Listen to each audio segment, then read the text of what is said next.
បាទគ្រប់នឹងជំរាបសួរពុកម៉ែបងប្អូនទាំងអស់គ្នាដែលជាតិជនរបស់ SKNK Cambodia ជាទីគោរពហើយថ្ងៃនេះចូលថ្មីមួយគ្រឿងទៀតហើយជាមួយនឹង model បាទរថយន្ត Hyundai Palisade បាទឆ្នាំផលិត2019បងប្អូនណា full option តែម្ដងមានកាមេរ៉ា360ហើយសម្រាប់រង្វង់កង់របស់វាគឺ20 inch ហើយរថយន្តនេះផងដែរបំពាក់ជាមួយនឹងម៉ាស៊ីនម៉ាស៊ុតបាទដែលមានកម្លាំងស៊ីឡាំងនឹង2199cc ស្មើនឹង 2.2 លីត្រណាហើយ4ម៉ាស៊ីនបងប្អូនណាទៅហៅថា4ស៊ីឡាំងនឹងឯងហើយសម្រាប់កម្លាំងនៃស៊ីឡាំងរបស់វាអាចបង្កើនបានរហូតទៅដល់202 HP បងប្អូននៅពេលដែលរង្វិលជុំម៉ាស៊ីនរបស់វាដំណើរការដល់3800 RPM ហើយសម្រាប់រថយន្តនេះផងដែរគឺស្ពេចម៉ាស៊ុតវាសំចៃខ្លាំងមែនតើបងប្អូនបាទហើយខាងក្នុងរបស់វាពណ៌ cherry បាទស្អាតណាស់បងប្អូនណាបាទខាងក្នុងសាច់ពុះពណ៌ក្រហមស្រស់ស្អាតខ្លាំងមែនតើ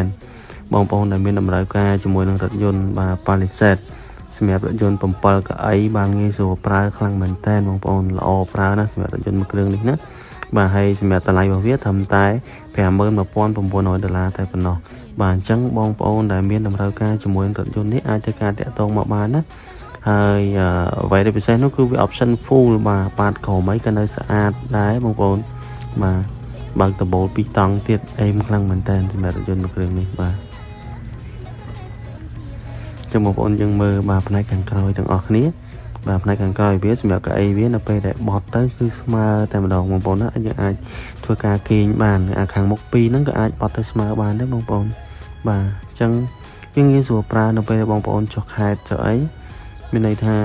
យើងរកស្ថានភាពអីគេអត់បានយើងក៏អាចធ្វើការគេនៅក្នុងរថយន្តនឹងបានដែរបាទកៅអីខាងមុខ2ហ្នឹងបត់ទៅគឺស្មើដូចគ្នាណាបាទចាំបងប្អូនអរគ្នាមើលបន្តទៀតបាទអូខេនេះយើងទាញមកគឺបានប៉ុណ្ណឹងបាទហើយ space ខាងក្រោយដាក់ឲ្យវ៉ាន់ទលាយបានច្រើនបាទបាទរៀងងឹតបន្តិចបងប្អូនណាសម្រាប់ការថតហើយយើងចុចប៊ូតុងខាងក្រោយដើម្បីតម្លាក់គូវាមកវិញហើយយើងមើលពីការ design ផ្នែកខាងក្រោយរបស់វាមើលទៅ design លក្ខណៈបែបរៀងមូលជ្រុងបងប្អូនណាគូតក្រោយរបស់វាជារៀងរែងបន្តិចអីបន្តិចមកចឹងបងប្អូនបាទតែមកតួឡានរបស់វាបំពាក់ជាមួយនឹងសាច់ក្រោមបាទច្រើនដែរអូខេ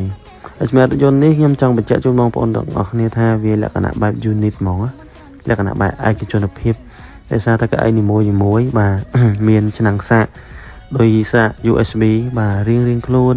បាទមានម៉ាស៊ីនត្រជាក់ដាច់ដោយឡែករៀងខ្លួនបាទការអង្គុយខាងក្រោយនេះលក្ខណៈបែបម្ខាងរៀងខ្លួនសេរីម៉ាស៊ីនត្រជាក់សេរីអីខ្លួនឯងអញ្ចឹងណាបាទមានកម្ដៅកៅអីត្រជាក់កៅអីកម្ដៅរៀងខ្លួនទាំងអស់អញ្ចឹងយើងធ្វើការសេរីដោយខ្លួនឯងហើយបាទយើងចង់បានកម្រិតណាយើងបើកកម្រិតហ្នឹងដោយខ្លួនឯងបាទអ្នកផ្នែកខាងក្រោយយើងចង់បានកម្រិតម៉ាស៊ីនត្រជាក់3កាំយើងបើក3កាំទៅហើយអ្នកផ្នែកខាងមុខចង់បានកម្រិតម៉ាស៊ីនត្រជាក់1កាំយើងបើក1កាំទៅបាទវាផ្សេងគ្នាតែម្ដងហើយខាងនេះដោយរុនកតុយបរិយបាទពី10 V យើងអាចបែកភ្លើងបានដែរណានេះកន្លែងសាកទូរស័ព្ទឥឡូវយើងទៅផ្នែកខាងតកុងម្ដងបាទបើយើងកន្លែងមើលមកកន្លែងតកុងមានបាទ menu បាទសេរីកញ្ចក់និងកំណត់លុកកញ្ចក់បាទនិងបិទបើកកញ្ចក់អីផ្សេងហ្នឹងនៅកន្លែងហ្នឹងរួមជាមួយនឹងបេតុងបាទ set up កៅអីដើម្បីឲ្យយើងចូលបាទងាយស្រួលអត់ប្របាក់សេរីចុះសេរីឡើងអញ្ចឹងណាអូខេបាទខាងក្នុងពណ៌លឿងហើយពូកស្បែករបស់វាបងប្អូនមើលទៅប្រណិតភាពខ្លាំងមែនតើតែម្ដងអូខេយើងតេស្តជាមួយនឹងការបាទកៅអីចុច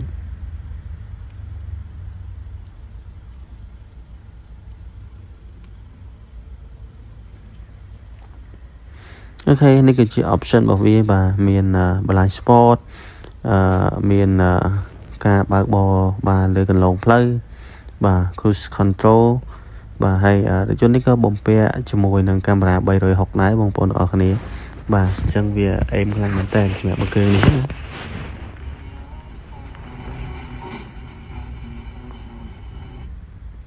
អូខេយើងតេស្តជាមួយនឹង option ផ្សេងបន្តទៀតបាទនេះគឺជាប៊ូតុង Smart Keys របស់វា សម្រាប់រថយន្តនេះវាបំពាក់មកជាមួយនឹងលេខប្រអប់លេខបាទចក្រាស់លេខចុចបងប្អូនណាអត់រុញលេខមុនទេហើយនេះធ្វើការសេរីម៉ាស៊ីនជែកបាទតេស្តម៉ាស៊ីនជែកតេស្តកម្ដៅកៅអីផ្សេងបាទតេស្តកម្ដៅចង្កូតអីផ្សេងអីចឹងទៅ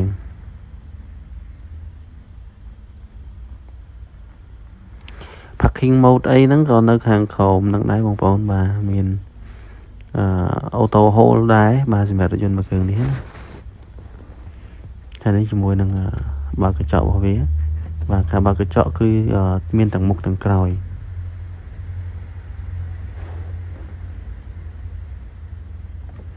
ធ្វើការតេស្តវាហើយបាទសម្រាប់បងប្អូនដែលចង់បានគឺមើលតាមរយៈវីដេអូនេះហើយយើងនឹងដឹងពីរថយន្តនេះគឺនៅប្រហែលភាគរយអញ្ចឹងណា